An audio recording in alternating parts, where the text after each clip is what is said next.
그래서 어쨌든 시달타 태자는 그 뒤로 수행자의 삶을 걷게 되죠. 그 수행자의 삶을 나타내는 단계가 5단계 설상, 수도상입니다. 설상은 보통 히말라야산을 우리가 눈이 하얗게 든 만년설이 덮인 히말라야산을 설산이라고 이야기를 하는데요. 여기서 이야기하는 설산은 사실 그 히말라야산이 아니에요. 부처님은 태어나신 이후 전생에는 히말라야산에서 수행하셨다고 해요. 그런데 태어난 이 사바세계에서는 히말라야산을 직접 들어가서 수행하신 적은 없습니다. 부처님이 태어나신 곳에서 히말라야산이 보이긴 해요. 보이긴 하는데 부처님은 히말라야산의 더 아래쪽으로 내려오셔서 수행을 하셨는데, 수행할 당시에 처음에는 그 당시에 유명한 스승들을 찾아다녀요. 그래서 2명의 스승을 거칩니다. 그런데 그 스승마다 뭐 얼마 안 돼서 다 스승의 경지에 올라버리니까 이분한테도 더 이상 배울 게 없구나. 2번째 스승한테도 더 이상 배울 게 없구나. 그 스승들은 너는 이제 더 이상 내가 가르칠 게 없으니 나와 함께 우리 교단을 이끌어 가자. 그런데도 그걸 사양하고 다시 이제 홀로 수행을 하게 됩니다. 그래서 전정각산, 그러니까 정각을 이루기 전에 머물던 산이라고 해서 지금은 전정각산이라고 부르는데요. 그 산이 온통 돌산이에요. 그래서 멀리서 보면 이렇게 밤에 이렇게 달빛이 비치면 하얀 눈이 쌓인 것처럼 보입니다. 그래서 그 산의 별칭이 설산이었어요. 마치 눈 내린 산 같아 해서 그 산에서 수행을 하시게 되죠. 가봤거든요, 저도. 완전 그냥 아주 높은 산은 아니에요. 아주 높지 않은데 정말 밑에만 나무가 좀 있고 위에는 나무가 없어요. 돌산. 그 중턱에 그 시달타 태자가 수행했다고 하는 토굴, 이렇게 굴이, 바위 굴이 있고, 지금은 네팔 스님들이 거기에 절을 짓고 지키고 계십니다. 그곳에서 이제 고행을, 그 당시 최고의 수행은 고행이었다고 해요. 그래서 인도의 수행자들이 왜 뭐 가시방석에 놀러 앉아있고 무슨 거꾸로 매달리는 경우도 뭐 수행도 하고 막 그런다고 하죠. 근데 어쨌든 고행을 통해서 이 육신의 집착을 버려야만 천상에 나을 수 있다라는 그런 사상이 그 당시에 있었다고 합니다. 근데 이 시달타 태자의 고행은 누구도 따라올 수가 없었다고 해요. 일주일에 뭐 쌀 한 톨만 먹고 그렇게 잠도 자지 않고, 그래서 인터넷에 고행상, 석가모니 고행상을 검색하시면 우리가 피골이 상접한다는 말 들어보셨죠? 뼈와 가죽이 서로 이렇게 달라붙어 있는 모습으로 고행상을 이렇게 만들어 오는 모습도 볼 수가 있습니다. 어쨌든 그런 혹독한 고행을 통해서도 결국 깨달음에 이르지를 못하게 돼요. 그래서 고행을 중단합니다. 부처님께서는 깨달음을 얻을 때까지, 열반하실 때까지 3번의 위대한 포기를 하셨다라고 우리가 이야기를 하는데요. 3번의 위대한 포기. 첫 번째 포기는 왕위를 버린 것, 절대 권력을 버리고 출가하신 것을 첫 번째 포기라고 하고요. 2번째 위대한 포기를 고행을 중단한 것. 최고의 수행자라고 칭송받던 상황에서 그 부처님을 따르는 사람들까지 있어요. 고행자들 5명의 수행자가, 그러니까 그 전에 수행자 스승한테서 더 이상 배울 게 없다 하고 이제 나올 때 5명이 따로 나왔답니다. 우리도 당신한테 가서 당신과 함께 수행을 하겠소 하고 이제 따라 나왔는데, 부처님께서 시달타 태자가 이제 나는 고행을 그만하겠어. 고행으로도 되는 게 아니야 라고 이야기를 합니다. 그때 5명의 수행자가 시달타 태자가 변절했다 하고 곁을 떠나게 되죠. 그리고 시달타 태자는 그 밑에 이제 큰 강, 네란자라 강이라고 하는 큰 강가에서 목욕을 하고 힘이 없으니까 쓰러집니다. 그때 마침 그 마을에 살던 부잣집 그 따님이 있었어요. 수자타라고 하는 이름의 아가씨였습니다.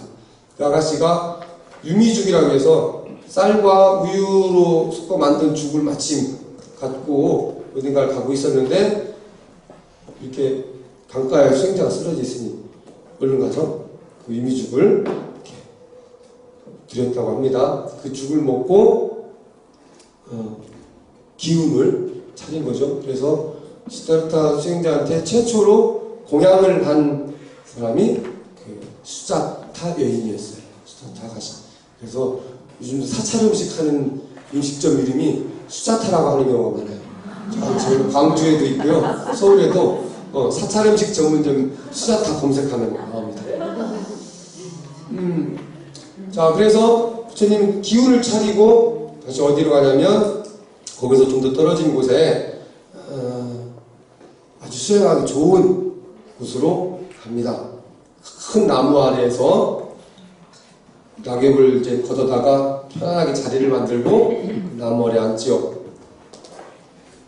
그 나무 아래에서 7일 만에 깨달음을 얻게 됩니다. 저 동쪽에서 뜨는 새벽에 샛별을 보고 아하! 하고 깨달음을 얻게 돼요. 그 모습, 그때 상황을 수하항마상이라고 합니다. 부처님께서 깨달음을 얻기 직전에 그 나무 아래 앉아 계실 때 그 깨달음을 방해하기 위해서 마왕이 막 온갖 술수를 부려가면서 방해했다고 합니다. 뭐 자기 딸들을 뭐 옷을 확 다 벗겨가지고 앞에서 막 춤을 추게 하고 현란하게 막 홀리게 하고 천둥 치고 번개 치고 막 폭풍을 치게 하고 막 이제 그랬다죠. 그랬는데도 주님께서는 거기에 굴하지 않고 마왕에게 항복해라 라고 이제 선을 합니다. 마왕이 당신이 정말 붓다라는 말은 일반 명사예요. 깨달은 자를 붓다라고 합니다. 산스크리트어로. 붓다가 될 준비가 되어 있는가? 그랬더니 이제 부처님께서 시다르타 태자가 땅의 신을 이렇게 부릅니다. 아, 땅신 나와봐. 네가 증명해라. 내가 준비가 됐나 안 됐나? 이미 다 갖추셨습니다. 하고 이야기를 한다고 그래요. 그래서 여러분 석가모니 부처님께서 이렇게 앉아 계신 모습을 보면 왼손으로는 선정인이라고 하는 수인, 손의 모습을 수인이라고 하는데요. 앞으로 이제 자세하게 배웁니다. 왼손으로는 선정에 들어있는 모습 선을 하고 오른손으로는 오른손 검지손가락을 살짝 들어서 땅을 향하는 모습으로 이렇게 오른쪽 무릎 위에 내려놓고 계신 모습을 볼 수가 있어요. 나중에 대우정 가서 보세요. 그 모습이 항마촉지인이라고 하는데요. 마왕을 항복시키면서 그 땅을 가리키는 모습. 땅신을 불러다가 네가 증명해라. 내가 이겼지? 네, 이겼습니다. 네. 그래서 그 깨달을 당시의 모습을 수하항마상, 나무 아래에서 마왕을 항복시키는 모습. 사실 근데 그 마왕은 누구였냐면요, 결국 태자 자기 자신이었어요. 자신 안에 불안감, 두려움, 공포 이런 것들을 완전히 떨쳐버리는 모습을 이렇게 형상화한 것입니다. 실제로 이 세상에 존재하는 마왕이 있겠어요? 뿔 달리고 막 무슨 마왕이 막 번개치고 막 폭풍치고 이러겠어요? 그 두려움이 어디서 나와요?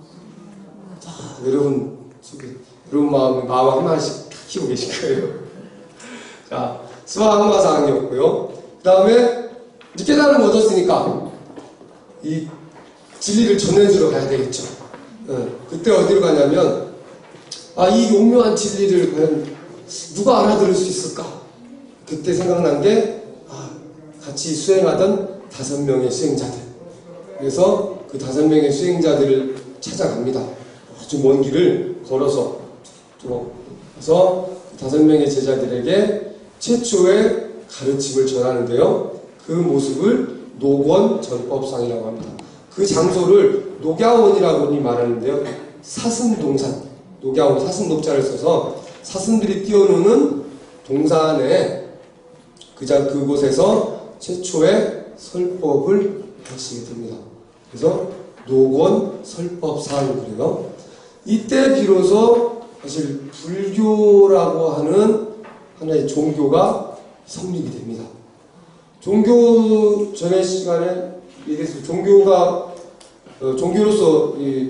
인정이 되려면 갖춰야 될 구성 요소가 3가지가 있다고 그랬죠. 교주와 교리, 교도. 그렇죠? 그래서 깨달음을 얻으심으로 해서 이제 교주가 되는 거예요. 그러니까 거기에 서가모니 부처님만의 가르침이 있죠. 교리. 그리고 그 교리를 배우는 5명의 수행자들이 교토가 됩니다. 이렇게 해서 하나의 종교로 구성됩니다. 그렇다고 그때부터 불교라는 이름을 쓴 건 아니에요. 어쨌든 그 후로 수많은 제자들이 부처님께 가르침을 받기 위해서 들어오게 됩니다. 녹원전법상까지 했죠. 그 다음에 7번째 뭐가 하나 빠진 것 같은데? 지금 8번째 녹원전법상 7번째 마지막 8번째 쌍림 열반상. 그렇게 이제 45년 그 후로 45년 동안을 수많은 이제 가르침을 전하게 되죠. 제자들도 많이 들어오고 제가 불자들도 이렇게 기회하고 45년 동안 수많은 일이 일어납니다. 그 45년 동안의 설법을 마치고 어느 날 45년을 이렇게 보내라니까 너무 짧죠? 45년 이야기 다 하려면 이제 한두 끝도 없으니까 그 이야기를 2학기 때 자세히 하기로 하고요. 부처님께서 이제 어느덧 80세가 되셨어요. 29에 출가하셔서 6년의 고행을 마치시고 35에 깨달음을 얻습니다. 35살부터 45년 동안 80세가 되는 45년 동안 이렇게 가르침을 전하고 다니신 거에서 그 45년 동안의 가르침을 총망라해 놓은 것을 뭐라고 그러죠? 해인사에 가면 뭐 있어요? 팔만대장경. 팔만대장경이 84,000법문이라고도 하는데요. 굉장히 많다라는 의미예요. 사실 8만대장경도 그 경판 수가 8만장이 넘는다고 그러죠. 84,000장이 넘는다고 그래서 8만대장경 그러는데 책 수가 84,000권은 아니고 아무튼 수많은 가르침을 이야기를 합니다. 그런데 그렇다면 과연 그 부처님의 가르침을 다 알기 위해서는 그 8만대장경을 다 읽어봐야 할까요? 그 8만대장경이 다 한자로 써 있잖아요. 한자로 써 있는데 그 한자를 한글 읽듯이 바로바로 읽을 수 있는 정도의 능력을 가진 분이 30년 동안 밥 먹고 잠자고 화장실 가는 시간 빼고 그것만 읽어서 30년 넘게 걸린답니다. 8만대장경 다 읽는 시간이 이제 이거 걸리죠. 그런데 저도 아직 다 못 읽어봤어요. 그런데 사실 8만대장경은 45년 동안에 다양한 사람에게, 그죠? 다양한 계층에게 이야기하신 내용을 다 듣고 외워서 기록해 놓은 거예요. 그러다 보니까 같은 말을 굉장히 여러 번 반복하게 되죠. 그런데 같은 말이라도 아이에게 할 때랑 어른에게 할 때랑 가난한 사람에게 할 때랑 부자에게 할 때랑 다르게 이야기하게 될 겁니다.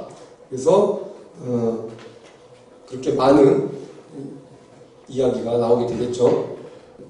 그렇기 때문에 비유하자면 큰 솥에 있는 국의 맛을 알기 위해서 국을 다 먹어야 될까요? 아니죠. 한 숟가락 떠 먹어보면 국맛이 짠지, 떫은지, 단지, 싱거운지 알 거 아닙니까? 그래서 부처님의 가르침은 팔만대장경을 다 외워야 되는 것이 아니라 가르침의 핵심만 알면 아버지의 또 자연스럽게 가르침이 이해가 되는 거죠. 어떤 이야기, 어떤 경전을 봐도 여기선 이렇게 말씀하셨구나, 저기선 저렇게 말씀하셨구나, 이때는 이렇게 하셨구나, 이렇게 알게 됩니다. 어쨌든 그렇게 45년 동안 법문을 하시고 80세가 되던 해에 열반에 드시는데요. 제자들도 불러서 이제 내가 갈 때가 됐다. 그러니까 벌써 가시면 어떻게 합니까? 저희들 곁에 더 머물러 주십시오. 부처님은 능히 그럴 능력이 되시지 않습니까? 그냥 신통력으로 계속 머물러 주세요. 어떤 사람들이 내가 신통력으로 더 오래오래 몇백 년을 산다면 수행을 하면 신통력을 얻어서 오래오래 살게 되겠구나 하고 전혀 불량한 생각을 하게 된다. 정말 제대로 깨달음을 얻기 위해서 수행하는 것이 아니라 오래 살라고 수행을 한다. 그건 진정한 바른 깨달음이 될 수가 없다. 바른 수행이 될 수가 없다고 이야기를 하십니다. 그러면서 당신의 삶을 80세에서 끝내죠. 이게 세 번째 위대한 복입니다. 당신의 삶을 더 늘릴 수 있었지만 거기에서 딱 멈춘 거. 이 마지막 제자를 이제 돌아가시기 직전에 제자의 물음에 이렇게 답하죠. 제자 그럽니다. 부처님, 그러면 저희들은 이제 누구를 믿고 누구를 의지해서 살아가야 됩니까? 그때 하셨던 말씀이 진리를 등불 삼고 너희 스스로를 등불 삼고 진리를 등불 삼아서 전진해라. 자등명, 법등명하라. 유명한 말이 전해지죠.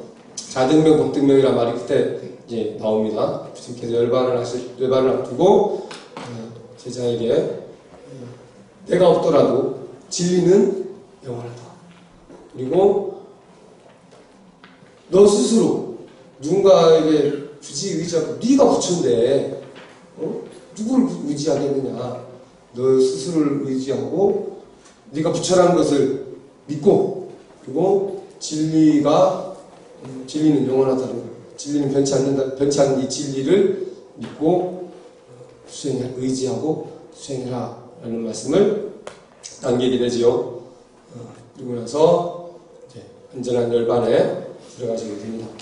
열반 과정 모습도 사실은 아주 해드릴 말이 많은데 거기까지만. 그렇게 해서 부처님의 일대기를 8단계 도솔내의상, 비람강생상, 사문유관상, 유성출가상, 설상수도상, 수화한마상, 노건전법상, 상림열반상 이렇게 8단계로 나누고요. 그 8단계로 나눠진 그림을 팔상성도라고 한다.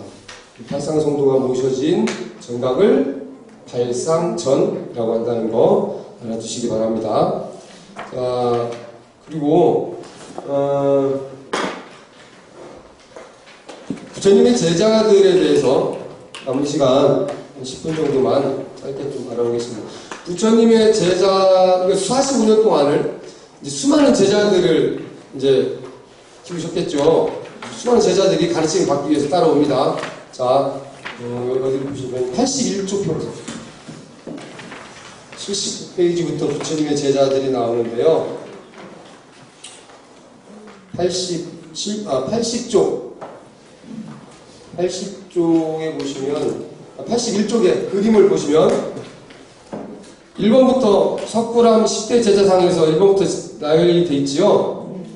1번, 이거 석굴암 가보신 분? 석굴암 가서 이걸 보신 분? 기억이 안 나죠? 안에도 못 들어가봤죠? 그 안에 들어오셨어요? 유리문 안에? 아니요, 못 들어.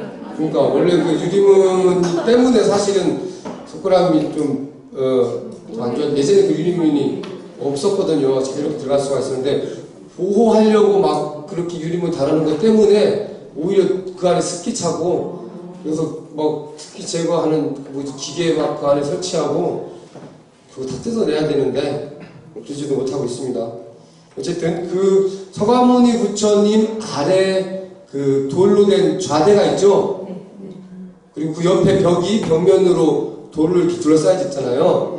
그 벽면에 이 10대 제자가 새겨져 있습니다. 그래서 1번 보시면 지혜제일 사리붓다. 이게 누구냐면 우리 반야신경 할 때 사리자여 라고 나오죠. 사리자가 바로 이 첫 번째 제자입니다. 사리붓다라. 두 번째 제자 신통제일 모갈라나. 모갈라나는 우리가 백중 때 누구 어머니를 위해서 기도한다고 그랬죠? 그 얘기 아시죠? 백중 이야기 목련존자 어머니. 이 모갈라나가 목련존자입니다. 신통제일이 목련존자도 자기 신통으로 어머니를 구할 수가 없어서 부처님과 그 수행자들의 수행력으로 어머니를 구했다고. 어머니와 또 어머니와 함께 고통받던 지옥 중생들을 다 구제하는 날이 바로 우람분절 백중이 되었습니다. 3번 주타제일 마하가사파. 주타제 이 마하가사파는 흔히 마하가섭이라고 이야기를 하고요. 사실 마하가섭이 나중에 부처님의 대를 이어서 2대 교단을 이끌어가는 최고 CEO가 됩니다. 그래서 나중에 또 말씀드리겠지만 부처님께서 꽃한송이를 그때 그 얘기 했나요? 여마미소 얘기했었죠. 꽃을 보였을 때 제자 중에 한 사람만이 유일하게 딱 미소를 지으면서 나의 심신미묘한 이 법을 가섭에게 전하노라 하는 그 가섭이 바로 마하가사파입니다. 4번 해공제일 수부티 수보리라고 하는데요. 공에 대한 논리를 공사상 그러죠. 공사상에 대해서 가장 뛰어난 이해 능력을 갖고 있었던 제자가 수보리입니다. 설법자일 뿐나라고 하는데요. 부처님의 가르침을 대중에게 가장 잘 이렇게 전해주는 능력을 갖고 있었어요. 논의제일 까짜나. 논의제일 까짜나는 부처님의 가르침을 다른 사람들과 이렇게 논의할 때 특히나 외부인들, 부처님 말고도 다른 수행자들이 많다고 그랬잖아요. 그 다른 이교도들과 이 교리에 대해서 언쟁이 붙었을 때, 이 까짜나가 가전연이라고도 이름을 하는데요. 가전연이라고 붙으면은 다 깨졌답니다. 천안제일 안누르따, 아나율이라고 하는데요. 아나율은 부처님 제자 중에서 수행할 때 한번 졸다가 부처님한테 혼난 적이 있었어요. 야, 지금 네가 졸 때야. 부끄러워가지고 그 뒤로 눈을 안 감고 수행을 했답니다. 그래서 결국에 그 부작용으로 눈이 멀게 됐대요. 눈이 먼 대신에 천안제 세상을 모두 알 수 있는 신청력을 갖추게 됐답니다. 천안제일 아나율로 지게제일 우발이 존자라고 하는데요. 우발이는 사실 출가하기 전에는 가필라성 부처님 나라에서 이발사를 했었대요. 이발사를 했는데 부처님의 가르침을 받기 위해서 출가를 했답니다. 근데 부처님께서 이건 지켜야 된다라고 하는 그 계율을 많이 이렇게 지정을 해놓으셨는데 그 계율을 가장 잘 지켰다고 하죠. 그래서 우발리가 출가를 하고 나서 그 뒤에 부처님의 조카와 사촌 동생들이 출가를 해요. 왕족들이잖아요. 왕족들이 출가를 했는데 그때 부처님께서 우발리 존자에게 네가 머리를 깎아줘라 그래요. 그러니까 제자 그 사촌과 조카들이 아니 저 양반 궁화했던 그 이발사 아닙니까?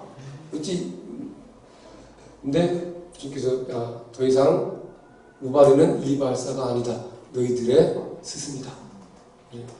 이 사문에 불교 먼저 들어온 사람이 선배가 되는 것이다.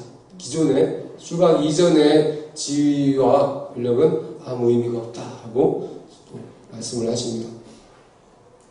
지금도 그래요. 지금도 그래서 스님들은 세속의 나이를 따지지 않고 출가 나이, 범납을 이렇게 가지고 좌차 앉는 순서가 있거든요. 바로 공양할 때도 이렇게 일렬을 한 줄로 쭉 앉아요. 이렇게 큰 방에 양쪽으로 삥 둘러앉는데 그때 가운데 맨 어른 스님 계시고 어른 스님부터 출가 순서대로 그래서 그걸 앉는 순서라고 그래서 좌차라고 이야기합니다. 그리고 아홉 번째는 밀행제일 라울라. 밀행제일은 은밀하게 부처님의 가르침을 실천하는 이제 최고인이었는데요. 이 라울라가 바로 그 부처님의 아들 라울라입니다. 부처님께서 깨달음을 얻고 나서 얻으시고 라울라가 10살이 됐을 때 이제 고향으로 돌아간 거예요. 고향에 가서 그때까지 정관왕도 살아 계셨어요. 정관왕이 직접 마종을 나오셨었고 이제 아쇼나라 공주도 이제 자기 이제 먼발치 차마 가까이서 못 보고 먼발치에서 봤답니다. 근데 라울라한테 이랬대요. 아쇼나라 엄마가 야 저기 니네 아버지 오신다. 가서 유산을 물려달라고 해라 라고 보냈답니다. 그러니 얘가 쫄랑쫄 10살짜리 가가지고 아버지 안녕하세요. 잘 뵙겠습니다. 저기 유산을 물려주세요. 그러니까 부처님이 그래 내가 가진 건 오로지 법밖에 없다. 가자 하고 너에게 나의 법을 물려주마 하고 데리고 가자. 엄마가 얘도 데려가세요. 속상해서 그랬을까요? 왜 그랬을지 몰라. 얘도 데려가세요 하고 이제 보낸 거예요. 그래서 주님의 가르침을 은밀하게, 왜 은밀하게 했을까요? 아마 나이가 어렸으니까 또 어린 데다가 부처님이 아들이니까 주변에서는 특별히 어렸겠죠. 그렇죠. 그리고 다 자기 삼촌들이고 뭐 사촌 형들 막 있었잖아요. 근데 부처님은 특혜를 라울라만 이뻐하면 데리고 다니면은 부처님도 자기 자식한테는 안 되네. 그래서 일부러 더 라울라는 부처님의 아들이었지만 라울라의 은사는 다른 분이었어요. 가섭존자에게 가섭아 네가 얘 머리 깎아줘라 해가지고 가섭존자가 라울라의 은사가 됩니다. 그리고 그렇게 특별대우를 하지 않았기 때문에 라울라도 부처님의 가르침을 막 나서서 막 하면은 저 부처님 아들이라고 되게 뭐 의심되네 뭐 이럴 혹시나 그런 오해를 할까봐 은밀하게 이렇게 수행을 했다죠. 자, 그리고 다문제일 아난다가 있습니다. 자, 여기서 말하는 1번부터 10번은 뭐 어떤 수행력의 순서가 아닙니다. 뭐 1번 제자부터 10번 제자 순서대로 논의된 게 아니라 그냥 사실 무순인데 그냥 편의상 이렇게 나열된 거예요. 10번째 표현된 다문제일 안한다는 안한존자라고 해서 부처님께서 열반하실 때까지 가장 가까이에서 사실 처음에 안한존자가 부처님께 귀한 게 40대 중반쯤 됐을 때예요. 출가하시고 깨달음 먹고 나서 10년쯤 지났을 후부터 이제 안한존자가 원래 부처님 사촌동생이었거든요. 안한존자가 출가를 해서 부처님 곁에서 제가 부처님을 모시겠습니다. 그래가지고 부처님의 가르침을 가장 가까이에서 가장 잘 기억하고 있는 제자가 안한존자였어요. 그래서 나중에 부처님께서 열반하시고 나서 시간이 좀 흐르니까 제자들 사이에 부처님의 가르침을 다 기억하는 제자도 있고 살짝 기억이 가물가물한 제자도 있었겠죠. 말이 조금씩 다른 거예요. 그러니까 가섭존자가 이래서 안 되겠다. 아난존자 야 다 집합시켜. 다 모여가지고 우리가 배운 것을 정확하게 정리하도록 하자.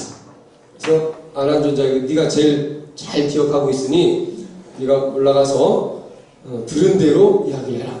그래서 아난존자가 이와 같이 나는 들었습니다 하고 얘기를 하죠. 그게 뭐예요? 여시아문. 그래서 경전 금강경이나 경제 처음 읽을 때 여시아문 하고 이야기가 시작이 되죠. 이와 같이 나는 들었다. 부처님께서 어느 때 뭐 사이성에서 뭐 걸식을 하시고 바루를 들고 여시아문 일시불제 사이국 기수국 고도 원여대 비구 중 1250이 나라 뭐 쭉 나가잖아요. 그 맨 첫 문장 여시아문이 바로 아난존자가 이야기를 하는 내가 말했다가 아니라 부처님께서 내가 말하는 거야가 아니라 아난존자가 이와 같이 나는 들었습니다 라고 대중에게 공표하는 상황인 거죠.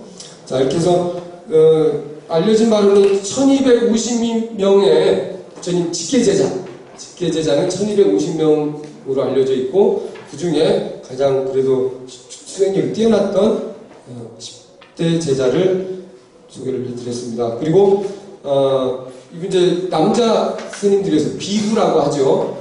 그리고 이 비구 스님 말고도 여자 스님들이 이제 나중에 들어오게 돼요.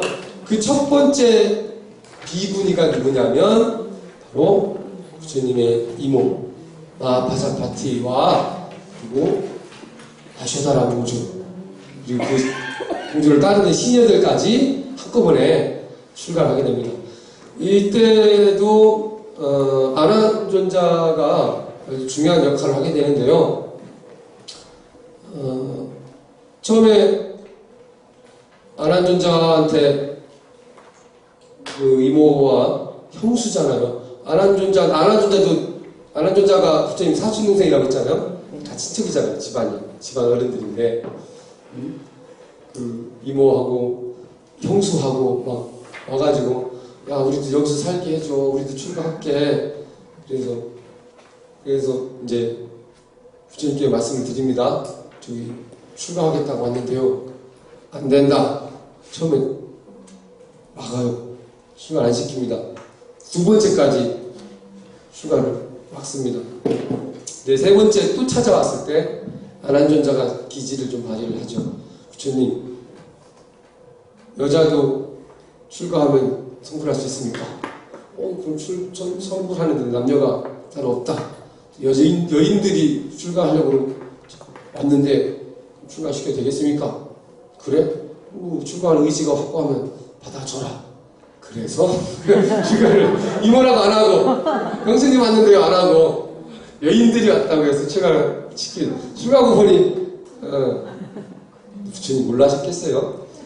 몰라서 허락을 한 게 아니라 그전에는 출가하려는 마음보다는 정말 수행자가 되려는 마음보다는 부처님 옆에서 살고 싶은 마음이 더 강했겠죠. 또 아쇼다라 공주는 신랑과 아들과 함께 살고 싶은 마음이 강했겠죠. 세속 마음이 더 강했단 말이에요. 그게 두 번째까지도 그런 마음이 남아 있었는데 두 번째 이후로 도대체 왜 출가가 뭐길래 뭐 대단한 거길래 하면서 나도 그럼 수행자가 돼봐야 되겠다라는 마음을 갖게 됩니다. 그때 비로소 이제 출가를 허락하게 되는 거죠. 이렇게 해서 사부대중이 완성이 됩니다. 사부대중 뭐라고 했어요? 남자 스님, 여자 스님, 남자 신도, 여자 신도를 사부대중이라고 이야기를 하지요. 어쨌든 근데 부처님께서 하나의 이제 룰을 그때 어떤 룰을 또 만드셨냐면 대신 비구니의 출가를 허락을 하지만 아무래도 비구니들이 여자들이다 보니까 외부의 어떤 공격이나 침략으로부터 자신들을 보호할 능력이 부족하다. 그렇다고 해서 남자 스님들하고 같이 살게 할 수는 또 없잖아요. 같이 살다 보면 또 세속에 또 욕망이 일어날 수가 있으니 남자 스님들의 거처에서 보이진 않지만 큰 소리로 질렀을 때 들릴 수 있는 거리에 거처를 마련해라. 그래요. 그래서 그 산 모퉁이 이렇게 돌아서서 그래서 큰 절에 가면 지금도 해인사 밑에나 또 백양사 옆에도 천지남이라는 곳이 있고 수덕사 밑에 유명한 견성암이 있고 그 해인사 밑에는 어디였더라? 무슨 암인데 거기도 비구니 스님들만 모여 사는 부속 암자가 있어요. 그래서 비구니 스님들도 처음에는 큰 절 주변에 암자를 짓고 몸을 사셨습니다. 부처님 당시부터 그게 일종의 룰이었어요. 시간이 뚝 지났는데 30분께 끝나고 올라간다고 그랬는데 어쨌든 부처님의 생애와 제자들에 대해서 간단하게 알아봤는데요. 2학기 때 부처님의 가르침에 대해서 더욱 더 심층적으로 깊게 우리 부처님의 제자에 대해서도 더욱 자세하게 알려드리는 시간을 갖도록 하겠습니다. 오늘 수업은 여기서 마치겠습니다.